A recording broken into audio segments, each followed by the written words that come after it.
सर्वांना नमस्कार. तर आज मी बनवल्या 2-3 वस्तू.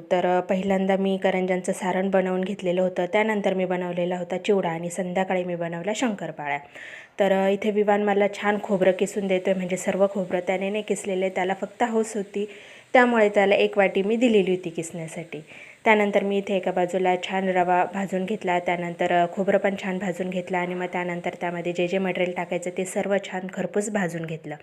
तर इथे मी करंज्यांच्या सारणामध्ये तीळ आणि खसखसी आवर्जून टाकते. त्याच्याने ना खूप छान टेस्ट येते करंजीला. आणि आमच्याकडे करंजी म्हणजे कुठलाही गोड पदार्थ आहे ना, हा खूप गोड लागतो आणि त्यामध्ये थोडंसं मीठ टाकलं ना की त्याची टेस्ट अजूनच छान लागते. तर जे ड्रायफ्रूट होते ते पण छान मी थोडेसे असे ओबडधोबडं बारीक करून घेतले आणि ते पण त्यामध्ये टाकले.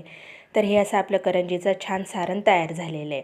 तर हे थोडंसं थंड झाल्यानंतर मी त्यामध्ये सुंठ, वेलची आणि पिठी साखर टाकलेली होती. त्यानंतर 2 नंतर आमच्याकडे खूप पाऊस पडला. गेल्या 2-3 दिवसांपासून रोजच पाऊस पडतो आहे, त्यामुळे आम्हाला आकाशकंदील पण लावता आलेला नाही आणि शुभ्राला रांगोळी पण काढता आलेली नव्हती. अजून विवांसाठी फटाके आणायचे राहिलेले आहेत आमचे. बापरे, अजून खूप सारी कामं बाकी आहेत. आणि त्यातल्या त्यात आमच्याकडे नेहमीचाच प्रॉब्लेम, लाईट आमच्याकडे कायमच नसते. शंकरपाळे करता करता आम्हाला रात्रीचे 10 ते 11 वाजलेले होते मला शंकरपाळ्या तळण्यासाठी. इथे मी शुभ्राला छान शंकरपाळ्यांचं पीठ मळून वगैरे दिलेलं होतं. ती तिची लाटून छान त्याचे काप वगैरे करून ठेवत होते आणि मी एका बाजूला इथे स्वयंपाक करून घेतलेला आहे. स्वयंपाकामध्ये मी जास्त काही नाही, वरण भात आणि भेंडीची भाजी बनवलेली होती.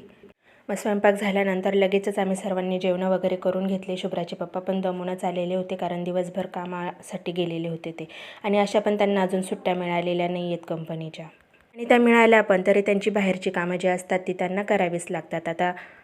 ह्या शंकरपाळ्या तळण्यासाठी मला रात्रीचे 11 वाजून गेलेले होते. अशी कामं संपतच नाही. भेटूया पुढील ब्लॉगमध्ये. बाय.